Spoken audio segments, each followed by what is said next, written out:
మనం చేసుకోబోతున్నాము బంగాళదుంప దోశ. బంగాళదుంప ముక్కలు ఇవి మిక్సీ పట్టుకోవాలి. బంగాళదుంప ముక్కలు ఇలా మిక్సీ పట్టుకోవాలి. బియ్యం పిండి వేసుకోవాలి. కొన్ని వాటర్ పోసి మిక్సీ పట్టుకోవాలి. ఇలా దోశ పిండిలా రుబ్బుకోవాలి. సాల్ట్ వేసుకోవాలి.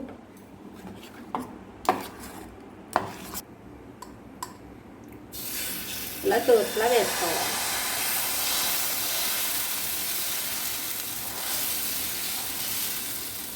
ఇందులో ఉల్లిపాయ ముక్కలు, పచ్చిమిరపకాయలు, ఎంతో టేస్టీగా ఉండే బంగాళదుంప దోశ